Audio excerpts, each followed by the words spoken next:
Hello and welcome to Ivy Times TV. I'm Sally Turner, joined here today with Robert Reiss and Geoffrey Fox, authors of The Transformative CEO.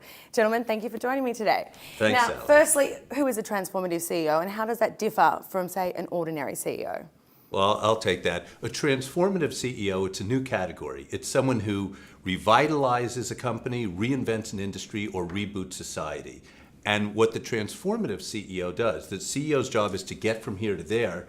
They do it differently. They transform, and they generally outperform the market.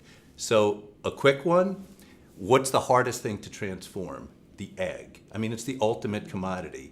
But what Eggland's best, Charlie Langtree, did is he took the egg and he said, if I change what's inside the egg, I could reinvent it. So they started feeding chickens differently, and the result was higher vitamins, was a better tasting egg, and this egg, Eggland's Best, has had 17 years in a row of growth of over 17%.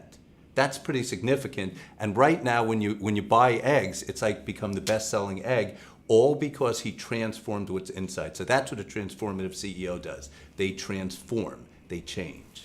Speaking of transformation, you two had an interesting collaboration on the book, I believe. Why don't you tell me a little bit about that? Robert, you started. Okay, well, you know what happened? So I love reading business books. I've probably read, this is going to sound like bragging, because I'm a really slow reader, like over 500 books. One day I was reading a book, How to Become CEO, and I said, this is, the writer is the best business storyteller that I've heard. And so I looked up the name, Geoffrey Fox, and I think I'd read another of his books too. And I said, I have to speak with this guy. So I did something I never do. I looked on the internet. I found his phone number. I called him up. He did something he never does. He answered his phone. and then we said, well, let's have breakfast the next day. And then Geoffrey, I see, is the best business storyteller in all of America. And all I do is I interview CEOs nonstop, day in, day out. And so we had this idea.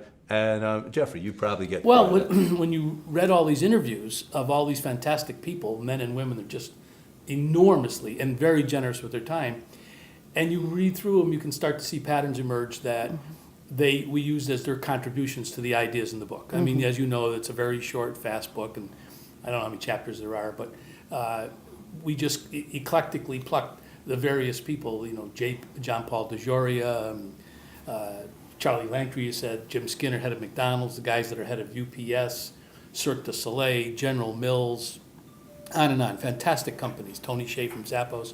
And they have these great contributions. And so I think that the viewers should buy this book because they can see what some of the best people have already done. Go to school, get an MBA. Yeah, oh, I wish. But speaking of movers and shakers and the top CEOs now, Marissa Mayer, Yahoo. Her background over 10 years was with Google, and now this is her first time as CEO, and she's about to become a first-time mother. What advice would you give her, and do you think she can be transformative as well as a mum? Well, first of all, she has to be transformative. And yes, she can be both, obviously. And she will be very successful if she does one thing. If she finally determines what business they're in. As the French say, what is their raison d'etre, their reason to be?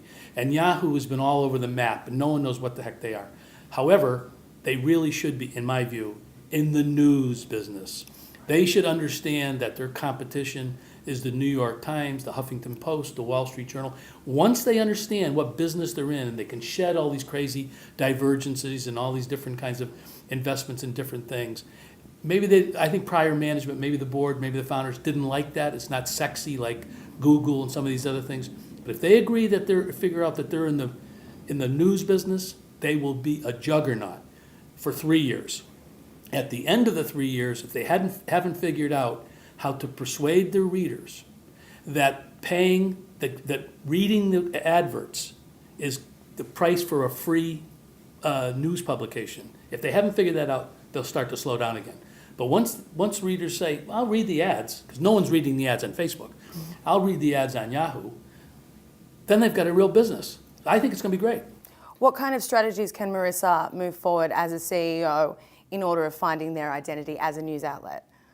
Could I answer a different part of that question? Absolutely. Because there's something big here. Okay. That I'm going to surprise you now because we've never gone this, but I think women are actually better suited to be CEOs than men are. Oh, I love that. And you're going to say, oh, it's the better team players. No, it's not, because that's for different reasons. Do you want me to tell you why? I'd love to know why. Okay, so here's why. This is, see, but this is something, I mean, I know I've interviewed hundreds and hundreds of CEOs. I read this book, The Owner's Manual to the Brain, which says that the man's brain is structured differently. There's a piece of the cranium that blocks up two pieces. So men focus on one thing and they're great at being myopic. What women do is, a CEO's job is really like a stove, and there are like 6 burners turning on and off. Women see the connections. They see the synergies, because there's no blockage going on there. And that's what makes them better suited. And frankly, if we could have, we have so few women mentors, it's amazing, so few women on boards. If we had, let's say just 50 out of the Fortune 500 CEOs were women, that would be one great way to elevate business, the economy, and society. And women, by nature, often become more transformative. And we have a lot of women, relatively speaking, in the book who are CEOs.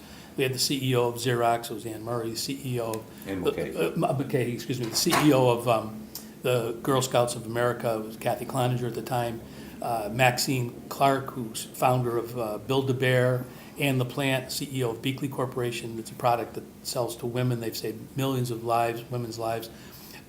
So we really do had purposefully looked for that. And so I agree with Robert. I think that I don't think there should be anything holding her back because she's a woman and because she's having a baby. No, that's great. Speaking of the Girl Scout, I think you guys did a very interesting chapter that probably hasn't been done in a business book yet. What is the Girl Scout rule? Well, You take this one. He loves it. I do. I think when the chapter's called Lead and Live by the Girl Scout Law. I don't remember the Girl Scout Law per se, but I have it in the book. But what was amazing is this organization was founded in 1912, so this is its 100th year anniversary. 70 million girls have been Girl Scouts. Every female astronaut, many Olympic gold medal winners, and so many famous people in business, Hillary Clinton, Queen Elizabeth, movie stars, singers. It's an amazing organization. And I think the law and the Girl Scout promise that's in the book is, whether you're a man or woman or whatever, you should learn and live by it. It's a tremendous leadership thing. And that's what the Girl Scouts of America are all about, leadership, which is a lot of what this book is about. Of course, the Transformative CEO is about leadership. And so that I think is an interesting observation by you. Absolutely. Could I share something that people will gain from the book? Because we have all the different principles. Or do you have a question instead? No, you go ahead. Okay, because here's a really important one. What transformative CEOs do is they recognize that obstacles are opportunities. Right. People usually see obstacles as, what am I going to do? But you look at Marvel Comics, look at the Spider-Man movies. And that's an example how the obstacle was an opportunity. And the story's in the book. And what Peter Cuneo did when he took over as CEO, Marvel was at 96 cents a share. They had just undergone bankruptcy. And they really had no assets. They just had about 7,000 characters, mostly had not been used for years and years. So they did the only thing they could, which is they monetized the characters in major motion picture movies. Spider-Man, Hulk, Universal, Sony, they did joint ventures with them. They were so successful in movies, in about 5 years later, they were able to raise about $562 million, build their own studios internally. Talk about transformative, talk about outperforming the stock market. 96 cents a share. About 10 years later, Disney bought Marvel for $54 a share. And that never would have happened if they didn't have that challenge. So a key thing that CEOs or entrepreneurs or anyone should do is look at when you have an opportunity, when you have an obstacle, say, there's hidden in there an opportunity.